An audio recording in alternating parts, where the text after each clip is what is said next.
Hi everyone. Thank you for visiting our channel. Distribution model consists of a model which optimizes the distribution of products between plants and warehouses so as to minimize the shipping costs to the customers.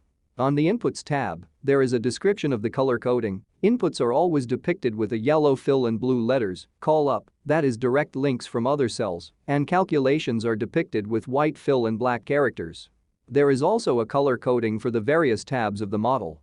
Yellow tabs are mostly assumptions tabs, gray tabs are calculations tabs, blue tabs are outputs tabs, that is effectively results or graphs, and finally light blue tabs are admin tabs, for example, the cover page, contents, and checks.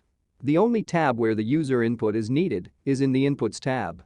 The user needs to fill the yellow cells in each of these tabs, all the remaining tabs are calculated automatically.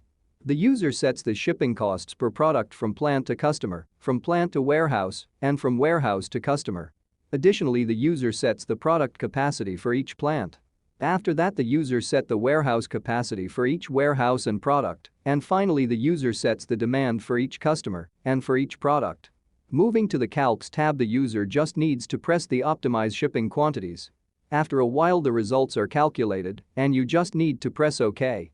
The results are presented in the Outputs tab as the total cost of shipping and a summary for all products, products sent to customer, products sent from plant to customer, and finally demand and capacity load factors. A set of graphs in the Charts tab present graphically the quantities, shipping prices, shipping costs to customer, shipping costs from plant to customer, and capacity load factors. Finally, the Checks tab where the most critical checks are aggregated. Whenever you see an error message in any page, you should consult this page to see where the error is coming from. And that's it. Thank you for your time.